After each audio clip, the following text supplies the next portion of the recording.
আমার কোনো কাজ নেই, আমি এটার কোনো সমাধান। অভিনেত্রী জ্যোতিকা জ্যোতি দীর্ঘদিন ধরে অভিনয়ে দেখা যায় না তাকে, যদিও তার রাজনৈতিক অবস্থান নিয়েও দীর্ঘদিন ধরে আলোচনা রয়েছে। আওয়ামী লীগ ঘনিষ্ঠ তারকাদের মধ্যে অন্যতম হিসেবেও পরিচিত এই অভিনেত্রী। এছাড়া বৈষম্য বিরোধী ছাত্র আন্দোলনের সময় বহুল আলোচিত আলো আসবেই হোয়াটসঅ্যাপ গ্রুপেরও অন্যতম সদস্য ছিলেন তিনি। এদিকে হঠাৎ করেই ফেসবুক লাইভে এসে কান্নায় ভেঙে পড়েন এই অভিনেত্রী। তিনি দাবি করেছেন মানসিকভাবে ভীষণ বিপর্যস্ত, কাজ পাচ্ছেন না, নানা মহল থেকে পরিকল্পিতভাবে তাকে একঘরে করে রাখা হচ্ছে। এমনকি আবেগ আপ্লুত হয়ে তিনি বলেন, এই বাংলাদেশে জন্ম নিয়েই ভুল করেছি। সোমবার ৩ আগস্ট সন্ধ্যায় ফেসবুক ভেরিফাইড অ্যাকাউন্ট থেকে লাইভে এসে কান্না জড়িত কণ্ঠে জ্যোতিকা জানান, দীর্ঘদিন ধরে মানসিক চাপ, অনলাইন হয়রানি ও কাজের সংকটে ভীষণভাবে বিপর্যস্ত তিনি। আর এক পর্যায়ে এই অভিনেত্রী বলেন, আমি আর পারছি না।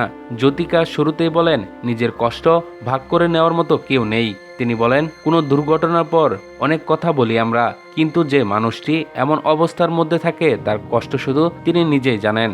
আমি নিজেকে সবসময় শক্ত রাখার জন্য চেষ্টা করেছি, যা এখন আর পারছি না। তার দাবি, গত 2 বছর ধরে তেমন কোনো কাজ নেই তার, কিন্তু এ সময় নিয়মিত অনলাইন হয়রানি, কটূক্তি ও ব্যক্তিগত আক্রমণের শিকার হয়েছেন। আর্থিক সংকটের কথাও জানান তিনি।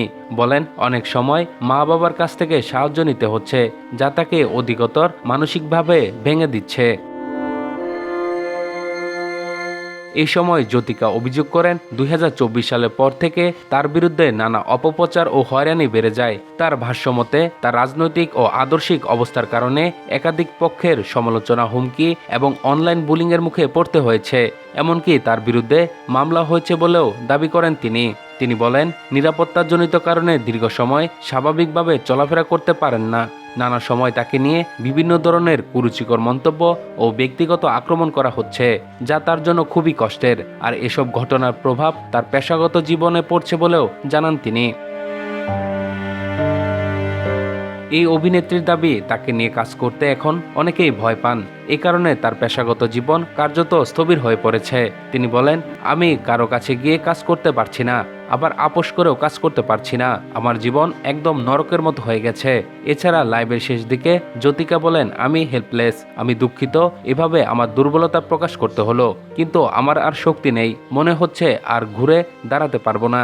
এর আগে 2024 সালের সেপ্টেম্বরে বাংলাদেশ শিল্পকলা একাডেমিকে ঘিরেও আলোচনায় আসেন জ্যোতিকা জ্যোতি। সে সময় তিনি প্রতিষ্ঠানটির গবেষণা বিভাগের পরিচালকের দায়িত্বে ছিলেন। সামাজিক মাধ্যমে গুঞ্জন ছড়িয়ে পড়ে তাকে অফিস কক্ষে আটকে রাখা হয়েছে।